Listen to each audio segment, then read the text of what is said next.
Sai Ram. Today I'm going to do a very short life story of Toshar.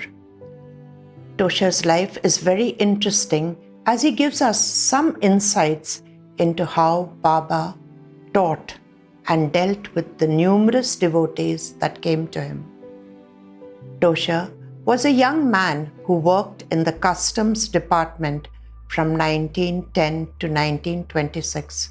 In 1926, he retired, and following that, he dedicated his life to his spiritual journey and found his spiritual path.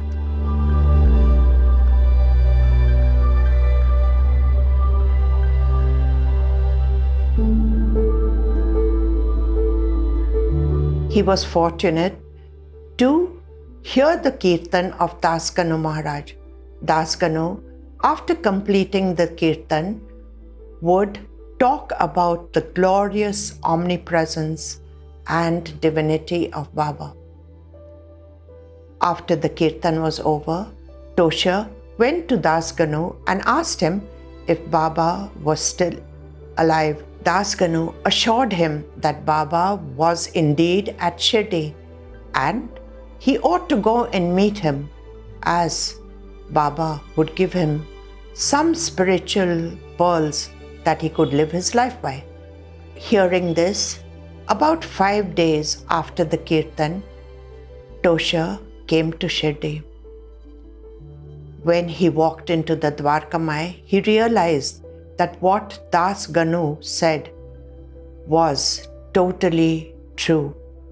In fact, he felt that Baba way exceeded what Das Ganu had described. Although Das Ganu gave a glowing account of Baba and his Leelas.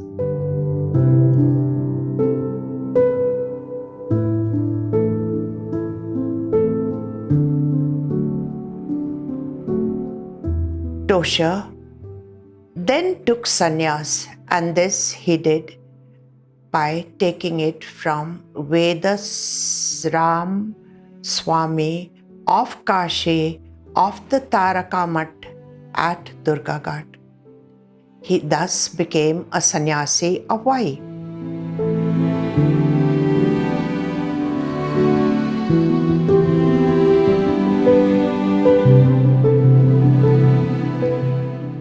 He says that many of the devotees that came there came to Baba for their materialistic benefits. There were very few of them who took advantage of Baba's knowledge and compassion and asked him to guide them in their spiritual journey. However, Dikshit, Chandorkar and Dabholkar were just a few of them who were with Baba and took full advantage of his teachings. Baba did not give any lectures as such. He said a few words. In the beginning, Baba used to speak very plainly to the devotees. However, when people started flocking to Shirdi, he then resorted to talking in parables. This he did in a very interesting way. Whenever he spoke a parable, he looked at the person that the parable was directed to, and only that person was able to understand the message and the spiritual content of what Baba was saying. And thus, that devotee could take the lesson that Baba intended for him, and thus advance spiritually and make progress from where he was at that present moment. He says, when Baba spoke, he referred to the other saints as his brother. Example, he said that Tembe Swami was his brother and Toshar should be under his care. In fact, Toshar was under the care of Tembe Swami of Garudeshwar in Gujarat on the banks of the Narmada from 1915, and the influence of Tembe Swami continued till 1931.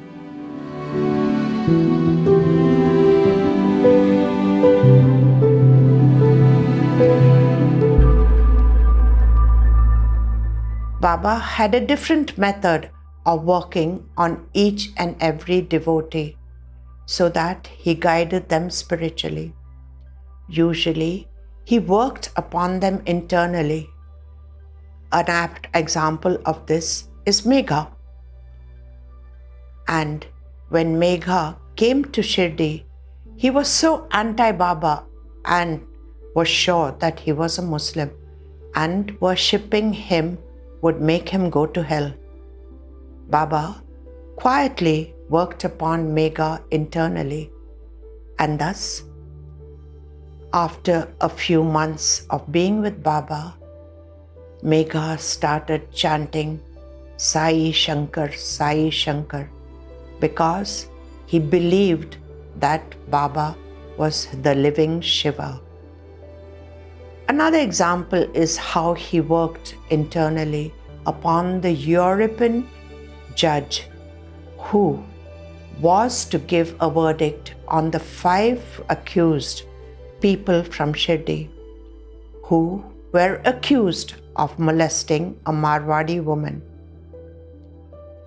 And it so came to pass that he asked Dhumal to literally dictate the verdict, and without hearing the court case or reading the papers, he gave the verdict of not guilty and acquitted them.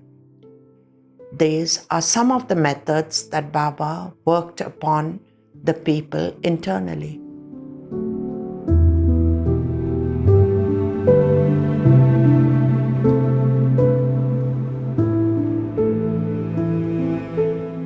The other thing that Baba did was that he blessed a person by laying his hand on his head in a different manner.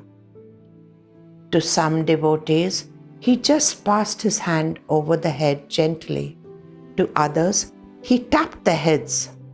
To some, he squeezed the head as if he was squeezing out some of the terrible impulses that they had.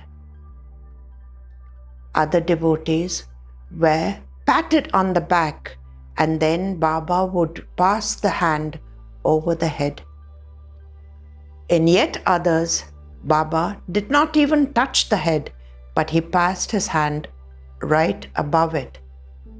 Each action of Baba's had a different effect upon the devotee and changed them drastically, so that they then started following their pursuit of spiritual development. Baba was the axle, and there was a veil around him of the devotees, and each devotee was a radius radiating from the axle. Thus, with each devotee, Baba's teaching was different, and the end result was all of them gravitated to the axle, and they were fulfilled in their spiritual journey.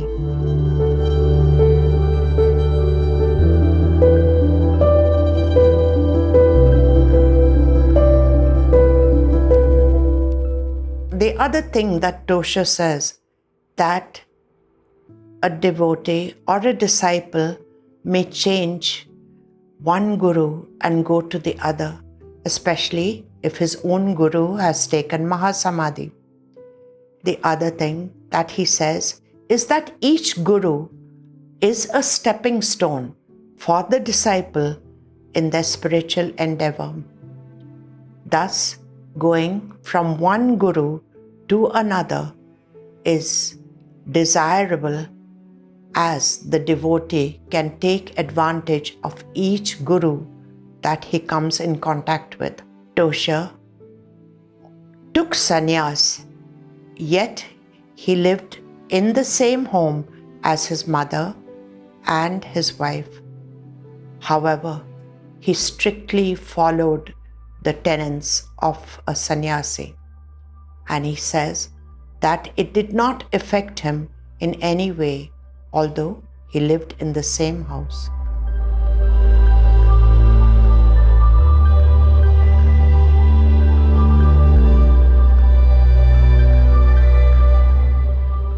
Once Tosha came into contact with a saint who lived on a tikri. The saint told him that Baba appeared there a few days ago, like Lord Hanuman. There was a great deal of rumbling and a noise, and then Baba appeared. As Tosha and his father were bhaktas of Lord Hanuman, they also considered Baba to be Lord Hanuman. They constructed a beautiful temple of Lord Hanuman in Ville Parle on Hanuman Street. It is named Sai Hanuman Temple. This temple the devotees can see even today. When the consecration of this temple took place, Baba gave Vazay, a devotee, 25 rupees, and Vazay performed the Satyanarayan Puja. Thus, Baba agreed with the building of this temple. This is what is also written in Shripad Shri Vallabh Charitra, chapter 45, in which Lord Shripada asks Hanuman to take an avatar in this Kali Yuga as Samartha Sadguru Sai Baba. And thus it came to pass.